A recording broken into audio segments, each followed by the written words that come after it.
నమస్కారం అండి. రాష్ట్రంలో 2019, 2024 మధ్య దయనీయంగా మారిన శాంతి భద్రత పరిస్థితిపై గౌరవ ముఖ్యమంత్రి గారు శ్రీ నారా చంద్రబాబు నాయుడు గారు శ్వేతపత్రం సమర్పిస్తారు.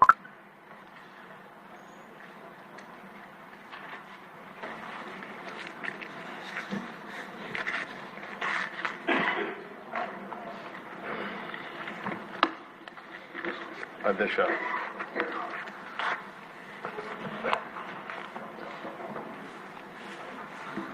ఈరోజు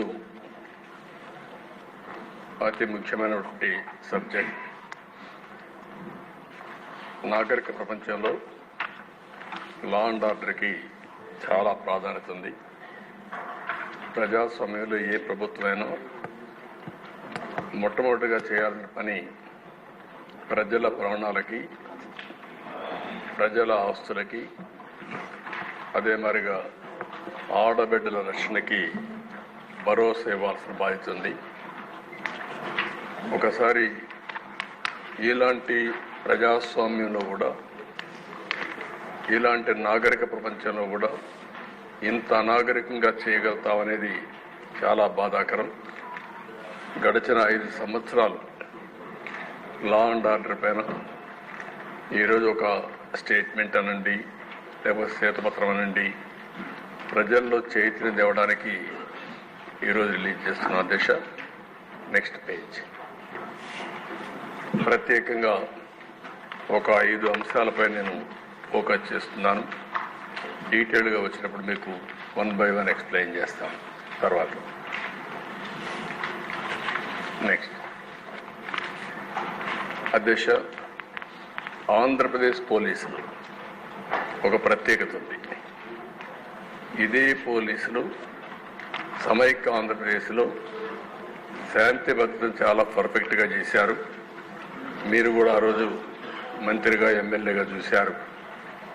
ఎన్ని ఒడుగుదొడుకులు వచ్చినా లా అండ్ ఆర్డర్ మెయింటైన్ చేసిన ఘనత ఆంధ్రప్రదేశ్ పోలీసులది. ఒకప్పుడు రాయలసీమలో ఫ్యాక్షన్ పాలిటిక్స్ ఉండేది. ఇక్కడ ఎమ్మెల్యేలు కూడా ఉన్నారు. ఫ్యాక్షనిజాన్ని అరికట్టడానికి సమర్థవంతమైన అధికారులు ఉపయోగించాం. ఏ గ్రామాల్లో ఫ్యాక్షన్స్ ఉన్నాయో ఆ గ్రామాలపైన శ్రద్ధ పెట్టాం. ఒకప్పుడు దేశ కొన్ని గ్రామాలకే పరిమితమైన ఫ్యాక్షనిజం, తర్వాత రాజకీయాలు కూడా ఉపయోగించుకుని ఎక్కడికక్కడ నియోజకవర్గాల్లో కూడా ఫ్యాక్షన్ నియోజకవర్గాలుగా తయారు చేసే పరిస్థితికి వచ్చారు. అందుకనే మీరు చూస్తే రాయలసీమలో ఫ్యాక్షనిజం లేకుండా చేయాలని ఒక దృఢ సంకల్పంతో ముందుకు పోయాం. ఈరోజు ఈ హౌస్ ద్వారా రాష్ట్ర ప్రజానికాన్ని గుర్తు చేస్తున్నా, మా ఎమ్మెల్యేని, సీనియర్ నాయకుల్ని 2 అరెస్ట్ చేసిన తర్వాత మిగిలిన వాళ్ళని కూడా అరెస్ట్ చేసి రాయలసీమలో ఈరోజు ఫ్యాక్షనిజం లేకుండా పోయిందంటే దానికి కారణం తెలుగుదేశం పార్టీ అనే విషయం అందరూ. దానివల్ల అధ్యక్ష ఈరోజు ఆ ప్రాంతంలో ఎక్కువ అభివృద్ధి జరిగే అవకాశం వస్తుంది. భవిష్యత్తులో ఇంకా ఎక్కువ అభివృద్ధి జరిగే అవకాశం ఉంటుంది. రెండవ అధ్యక్ష, ఇంకో పక్కన మీరు చూస్తే హైదరాబాద్ అందరికి ఒక ఐడియా ఉంది. 6 నెలలు కర్ఫ్యూ ఉండే నగరం హైదరాబాద్. ఆ రోజు ఒక్కొక్కసారి కర్ఫ్యూ 20 రోజులు, 30 రోజులు నిత్యావసర వస్తువులు కూడా దొరకకుండా కర్ఫ్యూ పెట్టిన పరిస్థితులు ఉన్నాయి. అలాంటి నగరంలో మత ఘర్షణల పైన చాలా క్లియర్గా ఒక నిర్ణయం చేసుకొని ముందుకు పోయాం. ఉక్కు పాదంతో ఒక మంచి సంకల్పంతో ముందుకు పోయాం. అదే మరి ఈరోజు మీరు చూస్తే అధ్యక్ష, హైదరాబాద్ అంటే ఓల్డ్ సిటీ నుంచి విజయవాడకు పోవాలన్నా, ఒకప్పుడు బెంగళూరు పోవాలన్నా, బాంబేకి పోవాలన్నా ఓల్డ్ సిటీ టచ్ చేసిపోయే పరిస్థితి. అలాంటప్పుడు ట్రాఫిక్ అంతా కూడా నిలిచిపోయేది. ఈరోజు మీరు చూస్తే హైదరాబాద్ మత సామరస్యానికి ఏమాత్రం కూడా విఘాతం కలగకుండా చేయగలిగాం. దానివల్ల ఒక అంతర్జాతీయ పెట్టుబడులకు కేంద్రంగా తయారయ్యే పరిస్థితి వచ్చింది. గడిచిన అన్ని ప్రభుత్వాలు కూడా లా అండ్ ఆర్డర్ మెయింటైన్ చేశాయి.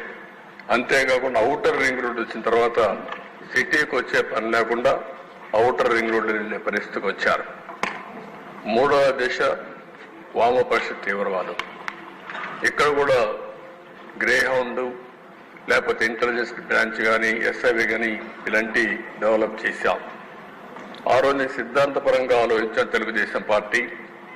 ఏదైతే పేదరిక నిర్మూలన జరగాలి, కానీ ఈ ఏదైతే వామపక్ష తీవ్రవాదం ఉందో, వైలెన్స్ ఉందో, ఈ నాగరిక ప్రపంచంలో మంచిది కాదని ముందుకు పోయాం.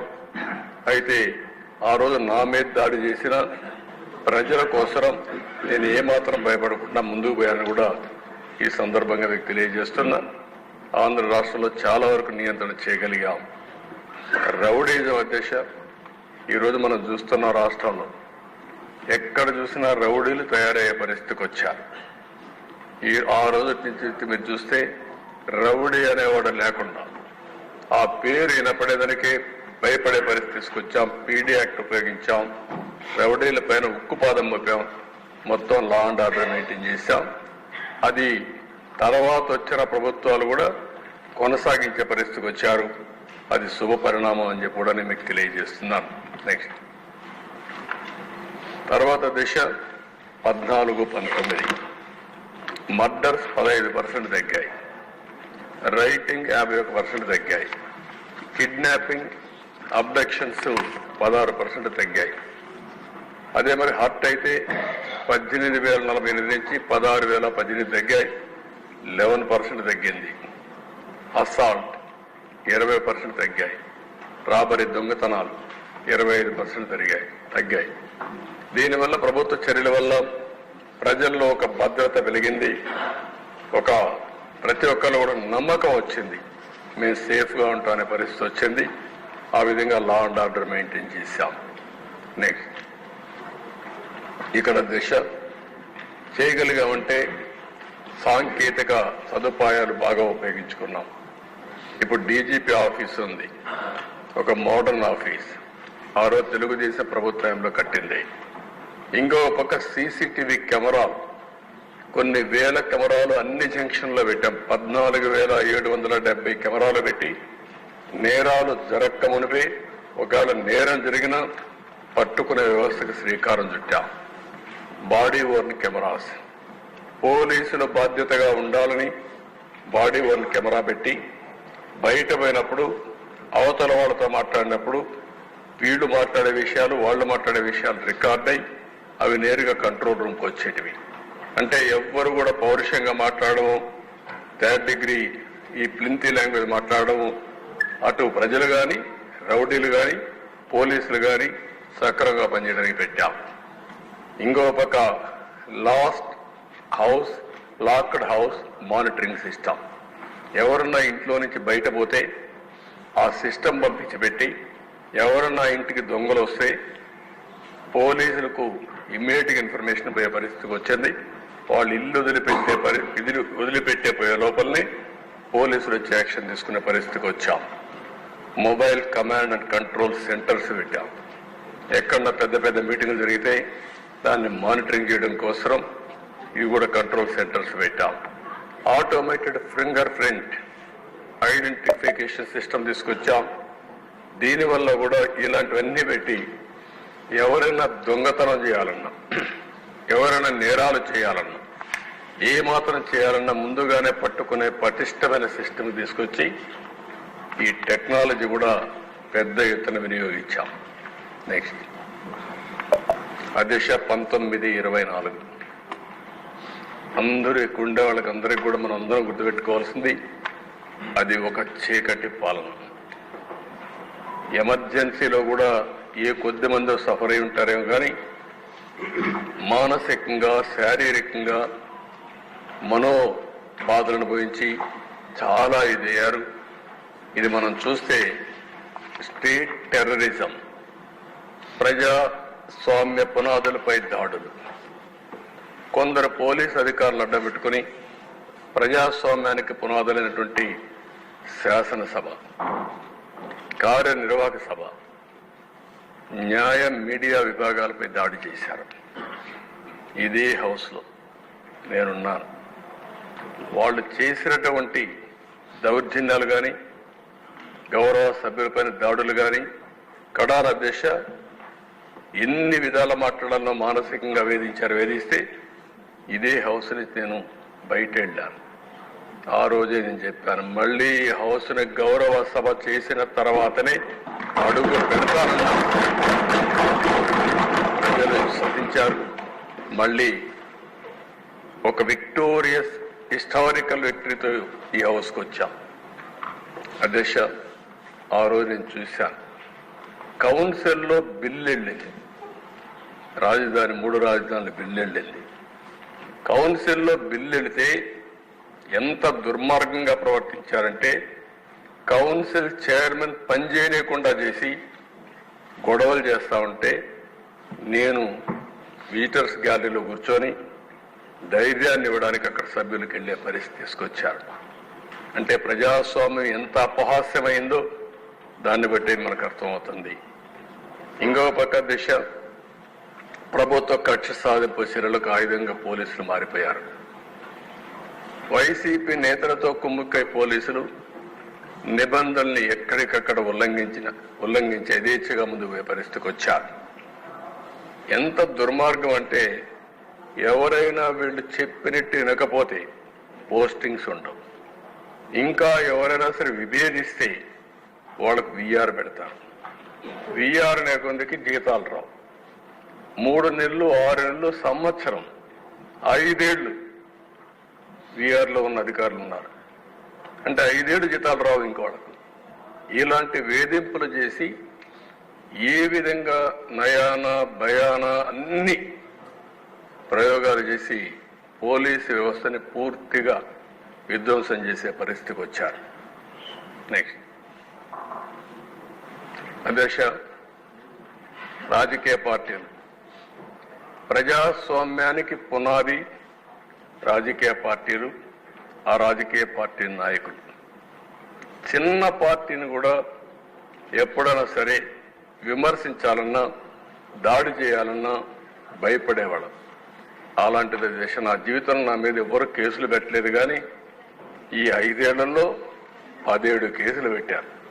నా 17 ఇంకా కూడా ఉన్నాయి, కొన్ని 17 కేసులు పెట్టారు.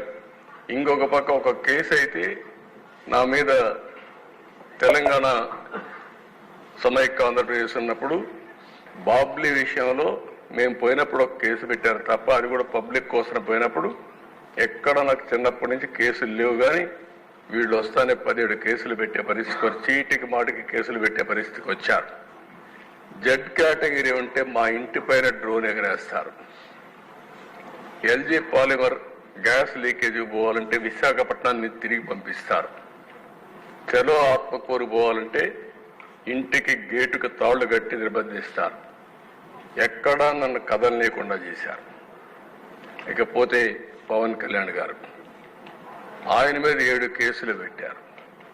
రాజకీయ కార్యకలాపాలు పరిమితం చేసి వెంటనే అవన్నీ కూడా ఏం చేయకుండా చేసి వెంటనే విశాఖపట్నం నుంచి వెళ్ళిపోమని నోటీస్ ఇచ్చి మరీ పంపించారు. బలవంతంగా హోటల్ నుంచి వెకేట్ చేసి బయట వెళ్లే వరకు వెంటాడారు. వైసీపీ నేతలు వాళ్ళ యొక్క మాటలు చూసే దేశ, ఇది ఒక ఫోటో. ఆయన కోపం వచ్చి ఏదైతే నన్ను అరెస్ట్ చేసే మునుపు నేరుగా వస్తావంటే వీళ్ళు అడ్డం పడితే రోడ్డు మీదనే పడుకొని నిరసన తెలియజేసే పరిస్థితికి వచ్చామంటే ప్రజాస్వామ్యంలో ఎంత దారుణంగా ఉందో మనం అర్థం చేసుకోవాల్సిన అవసరం ఉంది. ఇవన్నీ అధ్యక్ష, ఆ తాళ్లుగడ్డ అవన్నీ మీకు చూపించాం. నెక్స్ట్, ప్రతిపక్ష రాజకీయ పార్టీలు అణచివేసేదానికి మీరు చూస్తే ఇక్కడి నుంచి బోండా ఉమా గారు ఉన్నారు. ఇంకో పక్క ఆనాటి ఎమ్మెల్సీ బుద్ధా వెంకన్న మాచర్లకు వెళ్ళారు. కిషోర్ అని ఒక అడ్వకేట్. అక్కడ ఎలక్షన్ జరుగుతున్నాయి.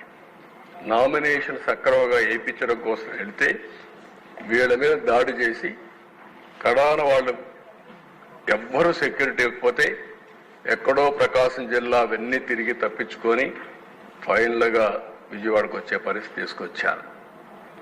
ఇంకొక పక్కన మీరు చూసే దిశ, లోకేష్ జనరల్ సెక్రటరీగా ఆయన పాదయాత్ర చేస్తే యువగళం ముందు పోతే మైక్ ఇవ్వకుండా కనీసం బెంచ్ కూడా ఇవ్వకుండా కూర్చోనియకుండా వెంటాడే పరిస్థితికి వచ్చారు. రాజమండ్రిలో గోదావరి వంతెన మూసేశారు. ఇది కొత్త విధానాలకు శ్రీకారం చుట్టారు. ఇష్టానుసారంగా చేసే పరిస్థితికి వచ్చారు.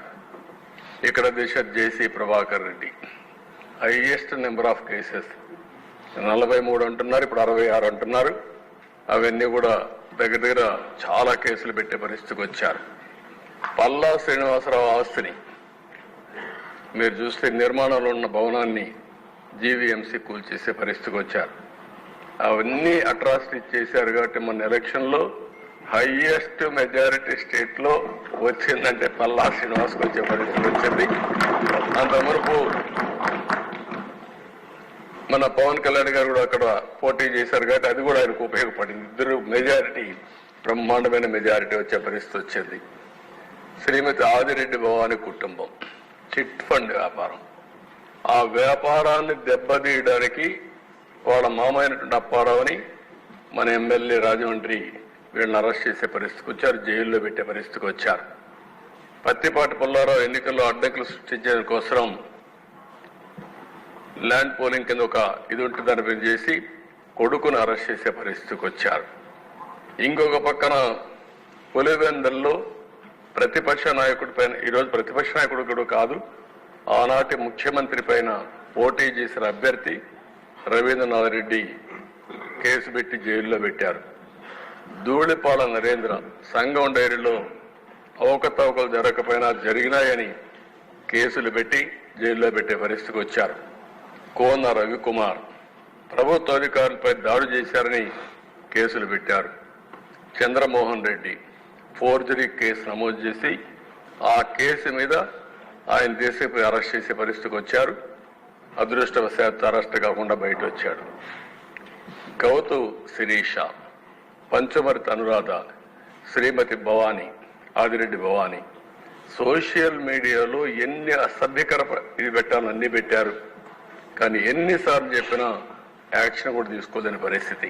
నెక్స్ట్ అధ్యక్ష, ఎంత దారుణంగా చేశారంటే ఇక్కడే స్పీకర్గా పనిచేసినటువంటి కోడెళ్ల శివప్రసాదరావు అందరూ కూడా ఆయన్ని పల్నాడు పులిగా పిలిచేవారు, అందరికంటే ధైర్యస్తుడిగా పిలిచేవాళ్ళు. అలాంటి వ్యక్తి మీద 18 కేసులు పెట్టారు. నేను అడుగుతున్నా, ఏదో ఫర్నిచర్ ని ఆయన మిస్యూజ్ చేశాడని ఆ ఫర్నిచర్ తిరిగి ఇవ్వలేదని కేసు. ఇప్పుడు నేను అడుగుతున్న ఈనాటి ముఖ్యమంత్రి, ఆనాటి ముఖ్యమంత్రి, ఇప్పుడు కూడా ఆయన ఇంట్లో ఫర్నిచర్ ఉంది, గవర్నమెంట్ ఫర్నిచర్ ఉంది.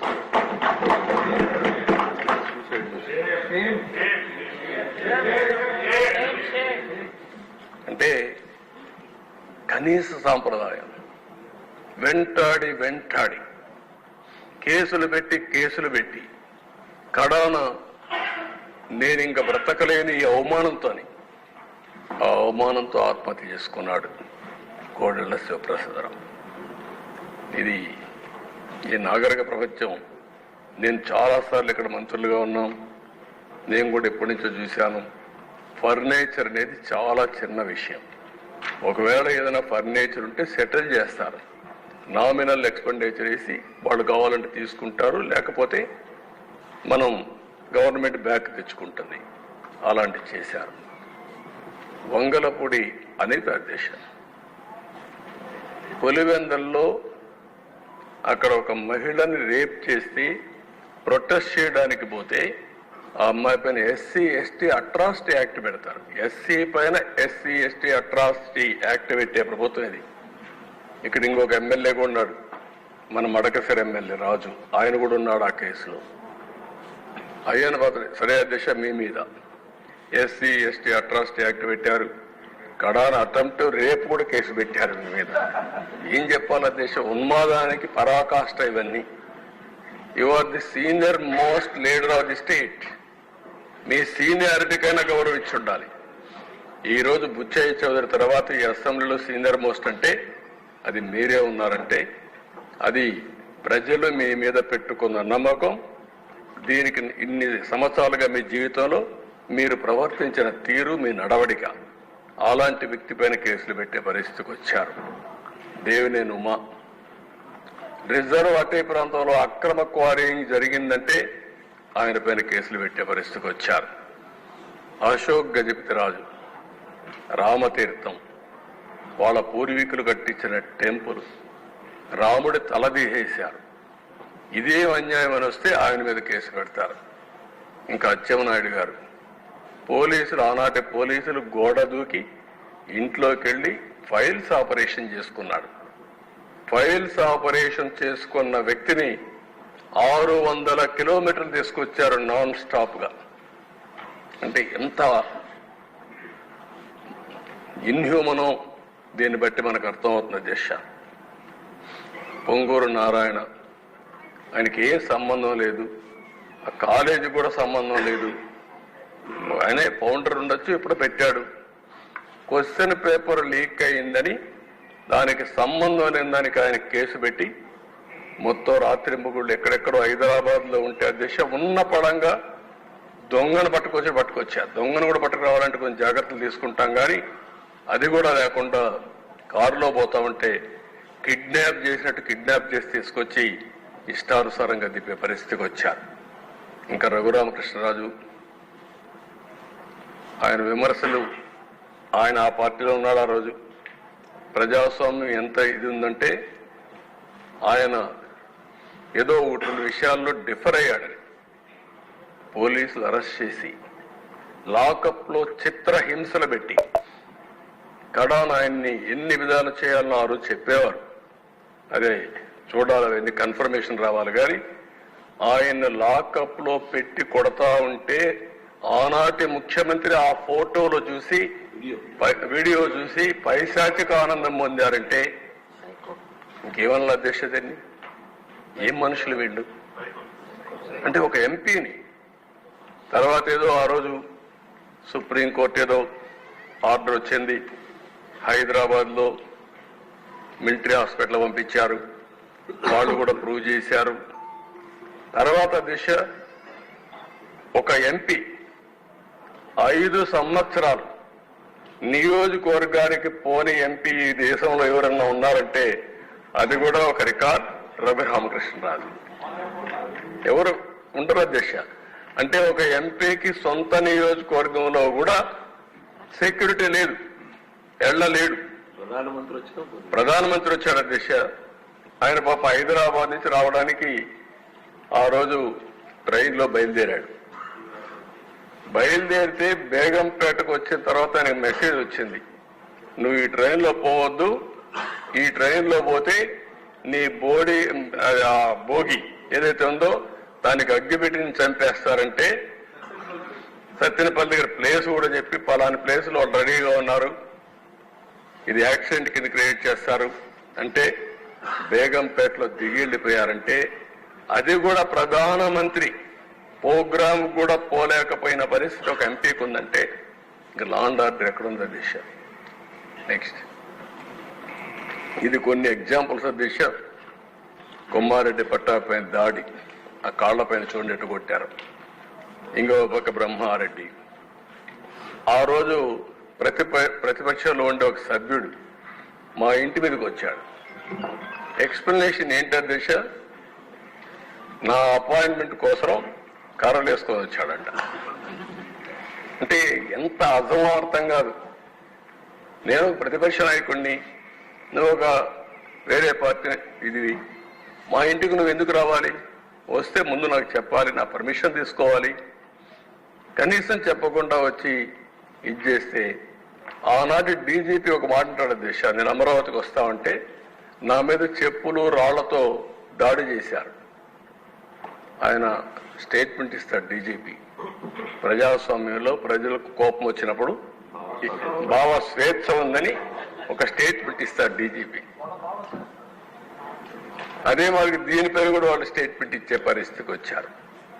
మొన్నే పుంగనూరులో రామచంద్ర యాదవ్ ఇంటిపైన దాడి చేయడం, టీడీపీ నేత గాంధీ ఇంటిపైన దాడి చేసి ఆయన కన్ను పోగొట్టడం, ఇవన్నీ కూడా దిశ కొన్ని సంఘటనలు నేను పెడుతున్నా, కొన్ని వందల సంఘటనలు ఇలాంటి జరిగాయి. నెక్స్ట్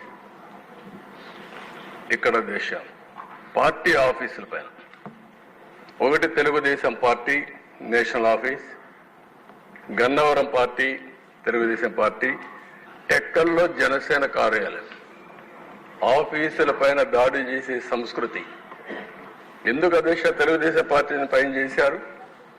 గంజాయి పెరిగిపోయింది, డ్రగ్స్ పెరిగిపోయినాయి అని నిరసన తెలియజేసి ప్రెస్ కాన్ఫరెన్స్ పెడితే మీరు ప్రెస్ కాన్ఫరెన్స్ పెడతారా అని చెప్పి దాడి చేసే పరిస్థితికి వచ్చారు అధ్యక్ష. దానిపైన 2 రోజులు నేను నిరసన చేశాను, ఢిల్లీకి పోయి కూడా రిప్రజెంట్ చేశాను. నిన్నటి వరకు కేసు పెట్టే పరిస్థితి లేకుండా ఇప్పుడిప్పుడు కేసులు పెట్టే పరిస్థితికి వచ్చాం. నెక్స్ట్ అధ్యక్ష 1-2 కాకుండా మీరు చూస్తే తోట చంద్రయ్య చాలా దారుణంగా ఇంటి ముందర నడి రోడ్డులు ఎంత పైశాచికంగా మాట్లాడారంటే, జై జగన్ అని చెప్పి వదిలిపెడతాం మా పార్టీలో చేరమంటే అప్పుడు కూడా జై తెలుగుదేశం, జై చంద్రబాబు అని చెప్పి